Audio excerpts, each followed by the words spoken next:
Second type है decomposition reaction. Decomposition reaction मतलब the reaction in which single reactant breaks down to form two or more products is called decomposition reaction। मतलब एक ऐसी reaction जहाँ पे एक reactant लेके उसको ब्रेक करके दो या दो से ज्यादा प्रोडक्ट मिलेंगे तो हम उसको बोलेंगे डीकम्पोजिशन रिएक्शन। जैसे कि ए बी ले सकते हैं एज अ रिएक्टेंट और उसको ब्रेक करने के बाद में हमें ए और बी अलग अलग दो प्रोडक्ट मिलेंगे। यहाँ पे रिएक्टेंट एक ही रहेगा लेकिन प्रोडक्ट दो या दो से भी ज्यादा हो सकते हैं। There are three type of decomposition reaction. Decomposition के भी तीन टाइप है, उसमें से पहला टाइप है थर्मल डीकम्पोजिशन रिएक्शन। यहाँ पे थर्मल का मतलब है heat. The reaction where single reactant breaks और decomposes on heating to form many products। मतलब यहाँ पे हम सिंगल रिएक्टेंट लेंगे और उसको हीट करने के बाद में हमें दो या दो से ज्यादा प्रोडक्ट मिलेंगे तो हम बोलेंगे थर्मल डीकम्पोजिशन रिएक्शन। इसमें हम पहला एग्जांपल देखेंगे फेरस सल्फेट का। Take ferrous sulphate in a test tube. Ferrous sulphate के ले लीजिए और उसको हीट कीजिए, उस टेस्ट ट्यूब को आप हीट कीजिए। वो फेरस सल्फेट ब्रेक होके हमें तीन प्रोडक्ट मिलेंगे, ferric oxide, sulphur dioxide and sulphur trioxide. इस रिएक्शन को हम ऐसे दिखा सकते हैं, 2FeSO4 फेरस सल्फेट जो कि सॉलिड स्टेट में है। जब हम इसको हीट करेंगे तो हम एरो के ऊपर लिखेंगे हीट, तो ये ब्रेक होके Fe2O3 ferric oxide solid state में है प्लस SO2 सल्फर डाइऑक्साइड गैसीय स्टेट में है एंड सल्फर ट्राइऑक्साइड जो कि अगेन गैसीय स्टेट में है, इसमें कन्वर्ट हो जाएगा। तो आप यहाँ पे देख सकते हैं हमारा सल्फर फेरस सल्फेट एक ही है, हमारा रिएक्टेंट एक ही है, बट जैसे ही हम इसको हीट करते हैं हमें प्रोडक्ट मिलेंगे तीन। सेकेंड एग्जाम्पल है लाइमस्टोन का। Take limestone and heat it. It breaks to give calcium oxide and carbon dioxide। मतलब आपको लाइमस्टोन को लेना है, लाइमस्टोन मतलब कैल्शियम कार्बोनेट सॉलिड स्टेट में है। जब आप इसको हीट करोगे, मैं यहाँ पे लिखती हूँ हीट, तो ये ब्रेक हो जाएगा calcium oxide CaO solid state में एंड कन्वर्ट हो जाएगा CO2 जो कि है गैसीय स्टेट में। तो यहाँ पे हमारा रिएक्टेंट एक ही है लेकिन प्रोडक्ट हमारे दो है। इस रिएक्शन में जो प्रोडक्ट मिल रहा है CaO, इसको क्विक लाइम भी बोलते हैं, क्विक लाइम। ये प्रोडक्ट बहुत इंपॉर्टेंट है क्योंकि इसको सीमेंट मैन्युफैक्चर में भी यूज करते हैं। तो इसके ऊपर आपको बहुत सारे क्वेश्चंस पूछेंगे, ऐसा कौन सा केमिकल है जो ब्रेक होने के बाद में एक ऐसा सब्सटेंस देगा जो सीमेंट मैन्युफैक्चर में यूज होता है। इस तरह के बहुत सारे क्वेश्चंस इसके ऊपर पूछ सकते हैं। तो ये रिएक्शन आपके लिए बहुत इंपॉर्टेंट है, इसको आप प्रिपेयर कीजिए। थर्ड एग्जाम्पल है लेड नाइट्रेट का। When lead nitrate is heated, it breaks to give lead oxide, nitrogen oxide and oxygen gas। तो यहाँ पे हम इस रिएक्शन को ऐसे दिखा सकते हैं, लेड नाइट्रेट NO3 ट्वाइस जो कि अगेन सॉलिड स्टेट में है। जैसे ही हम इसको हीट करेंगे हमें मिलेगा लेड ऑक्साइड PbO जो कि सॉलिड स्टेट में है और मिलेगा NO2 नाइट्रोजन डाइऑक्साइड गैसीय स्टेट में और मिलेगा ऑक्सीजन गैस। तो यहाँ पे भी हमारा रिएक्टेंट एक ही है लेकिन हमें प्रोडक्ट मिल रहे हैं तीन। तो ये तीनों एग्जाम्पल जो मैंने अभी लिखा, ये तीनों एग्जाम्पल में हमने रिएक्टेंट को लेके हीट किया है, इसीलिए इन सभी रिएक्शन को बोलते हैं thermal decomposition reaction. Second type है electrolytic decomposition reaction. The reaction where single reactant breaks और decomposes in presence of electricity. यहाँ पे भी हम सिंगल रिएक्टेंट को ब्रेक करके बहुत सारे प्रोडक्ट तैयार कर रहे हैं लेकिन ये रिएक्शन हम करेंगे इन प्रेजेंस ऑफ इलेक्ट्रिसिटी। इसका कॉमन एग्जाम्पल है इलेक्ट्रोलाइसिस ऑफ वाटर जो कि बहुत इंपॉर्टेंट है। रिएक्शन एग्जाम को आपको इसके ऊपर बहुत सारे क्वेश्चन आते हैं, ये डायग्राम भी बहुत इंपॉर्टेंट है। पहले हम देखेंगे इसका कंस्ट्रक्शन।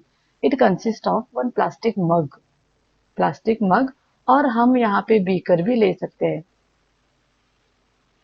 इस बीकर में यहाँ पे नीचे मैंने 2 होल किया है और इस होल में मैंने रबर स्टॉपर या फिर रबर कॉर्क को फिक्स किया है। इन रबर कॉर्क के ऊपर यहाँ पे मैंने 2 ग्राफाइट रॉड को फिक्स किया है। आप देख सकते हैं यहाँ पे एक ग्राफाइट रॉड है, यहाँ पे एक ग्राफाइट रॉड है। इन दोनों ग्राफाइट रॉड को नीचे से मैंने एक वायर से कनेक्ट किया है और वो दोनों वायर यहाँ पे सेल से कनेक्ट किया है। आप यहाँ पे बैटरी भी यूज कर सकते हैं।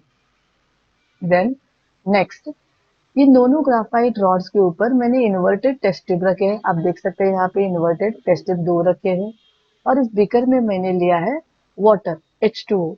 इस वाटर में मैंने थोड़े ड्रॉप्स ऑफ H2SO4 भी डाला है, few drops of dilute H2SO4, तो वो भी मैंने डाला है। ये क्यों डालना है? क्योंकि ये थोड़ा रिएक्शन को फास्ट करता है, इलेक्ट्रिसिटी ऑफ वाटर को फास्ट करता है। और ये दोनों टेस्ट ट्यूब को यहाँ पे मैंने इन्वर्टेड किया है। यहाँ पे ये जो ग्राफाइट रॉड है इसको मैंने एनोड कहा है और यहाँ पे जो ग्राफाइट रॉड है इसको मैंने कैथोड कहा है। एनोड का मतलब है पॉजिटिव और कैथोड का मतलब है नेगेटिव। यहाँ पे इस वायर पे हमारा स्विच है, तो जैसे ही यहाँ पे स्विच ऑन करेंगे तो करंट यहाँ पे अंदर चला जाएगा। जैसे ही करंट अंदर बीकर वाटर में चला जाएगा, वाटर का फॉर्मूला है H2O, तो ये वाटर स्प्लिट हो जाएगा। तो क्या तैयार हो जाएगा? OH minus plus H plus. तो ऐसे OH माइनस और H प्लस आयन हमें इस बीकर में बहुत सारे दिखाई देंगे, बहुत सारे H plus and OH minus हमें यहाँ पे दिखाई देंगे। अभी क्या होता है, इमेजिन मैं यहाँ पे फिर से ड्रॉ कर रही हूँ। ये एक ग्राफाइट रॉड है जो कि है एनोड और ये हमारा ग्राफाइट रॉड है जो कि है कैथोड। जैसे कि मैंने आपको बोला, एनोड का मतलब कौन सा? पॉजिटिव है। कैथोड का मतलब कौन सा? नेगेटिव है। और हमारे जो OH माइनस है और H प्लस है वो यहाँ पे बीच में है। तो अभी क्या हो जाएगा, OH माइनस जो है वो एन आयन है, वो नेगेटिव आयन है, तो किसकी तरफ अट्रैक्ट हो जाएगा? वो अट्रैक्ट हो जाएगा एनोड की तरफ। OH माइनस जो हमारा एन आयन है वो पॉजिटिव की तरफ अट्रैक्ट हो जाएगा और जो H प्लस है वो जो कैट आयन है वो नेगेटिव की तरफ अट्रैक्ट हो जाएगा। तो अभी क्या होता? तो अभी हो जाएगा ऐसे। तो एनोड की तरफ जब ये OH माइनस आ जाएंगे तब क्या हो जाएगा? OH माइनस अंडरगोज ऑक्सीडेशन और वो कन्वर्ट हो जाएगा ऑक्सीजन गैस में, वाटर में एंड इलेक्ट्रॉन्स को लिबरेट कर देगा। और जब ये H प्लस जाएगा कैथोड के पास तो वहां पे कौन सी रिएक्शन हो जाएगी? तो वहां पे हो जाएगी रिडक्शन रिएक्शन।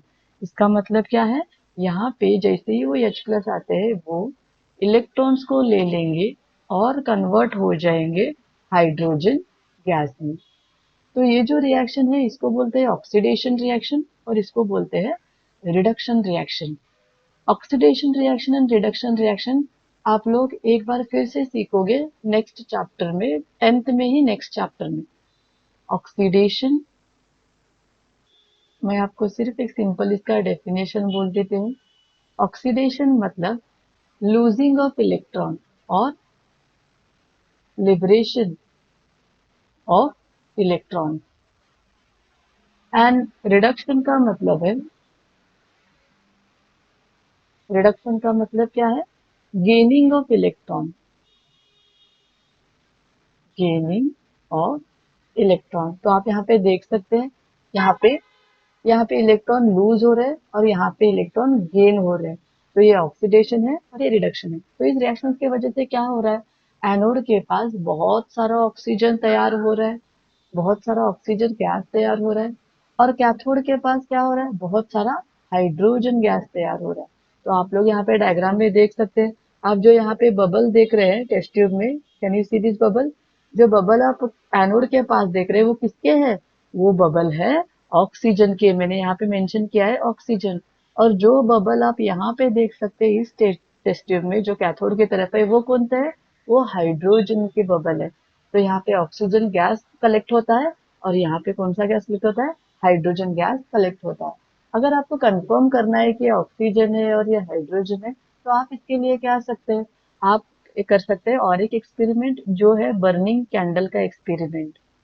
बर्निंग कैंडल का एक्सपेरिमेंट। तो इसमें क्या करते हैं, अगर आप एक बर्निंग कैंडल इस टेस्ट ट्यूब के पास लेके आओगे जिसमें ऑक्सीजन है, तो वो कैंडल और थोड़ा बर्न हो जाएगा, it starts continuing to burn. और अगर वही कैंडल, बर्निंग कैंडल, आप इस टेस्ट ट्यूब के पास लेके आ जाओगे जहां पे हाइड्रोजन है, वो कैंडल बंद हो जाएगा। बंद क्यों हो रहा है? क्योंकि वो हाइड्रोजन है, हाइड्रोजन बर्निंग को स्टॉप करता है और ऑक्सीजन जो है वो बर्निंग को कंटिन्यू करता है, बर्न होने के लिए हेल्प करता है। तो अगर कैंडल इस टेस्ट ट्यूब में कंटिन्यू बर्न हो रहा है, तो इसका मतलब इस टेस्ट ट्यूब में कौन सा गैस है? ऑक्सीजन। और यहाँ पे अगर आपका कैंडल बंद हो रहा है, तो ये कौन सा गैस है? हाइड्रोजन। तो इससे आप कंफर्म कर सकते हैं कौन सा गैस कौन से टेस्ट ट्यूब में कलेक्ट हो रहा है। तो ये था आपका electrolysis of water. I hope आप लोगों को समझ में आया होगा। It is very important for exam. Please read this from text book also. अभी हमारा थर्ड टाइप है, वो है photolytic decomposition reaction. Photolytic decomposition reaction, the reaction where single reactant decomposes और breaks in presence of sunlight। तो आप देख सकते हैं हमारा जो नाम है रिएक्शन का वो है फोटोलाइटिक। फोटो, फोटो का मीनिंग ही है सनलाइट। फोटो का मीनिंग है लाइट, और आई कैन से सनलाइट। तो इसीलिए इस रिएक्शन को हम फोटोलाइटिक रिएक्शन बोल रहे हैं। यहाँ पे भी हम हमारा रिएक्टेंट एक ही ले रहे हैं और उसको ब्रेक करके ज्यादा प्रोडक्ट तैयार कर रहे हैं, लेकिन यहाँ पे हम रिएक्शन करेंगे इन प्रेजेंस ऑफ सनलाइट। तो इसके एग्जाम्पल देखेंगे हम। एग्जाम्पल है silver chloride and silver bromide turn grey in sunlight. तो इसको हम कैसे लिखेंगे? हम ऐसे लिख सकते हैं, सिल्वर क्लोराइड का मतलब है AgCl, तो हम ले लेंगे सिल्वर क्लोराइड।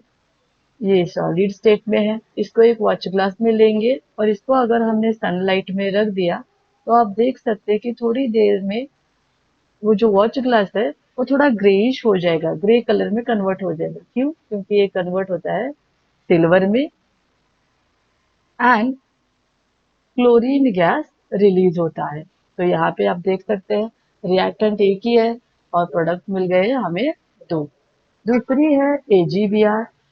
AgBr मतलब सिल्वर ब्रोमाइड, ये सॉलिड स्टेट में है। जब हम इसको सनलाइट में रखेंगे तो ये ब्रेक हो जाएगा और कन्वर्ट हो जाएगा सिल्वर, जो कि सॉलिड स्टेट में है, और रिलीज कर देगा ब्रोमीन गैस, जो कि है Br। तो यहाँ पे भी हमारे रिएक्टेंट एक ही है लेकिन ब्रेक होके प्रोडक्ट मिल रहे हैं दो, लेकिन ये रिएक्शन हमारी इन प्रेजेंस ऑफ सनलाइट हो रही है, इसीलिए हम बोलते हैं फोटोलाइटिक रिएक्शन। ये जो सेकेंड वाली रिएक्शन है वो बहुत इंपॉर्टेंट है because it is used in black and white photography.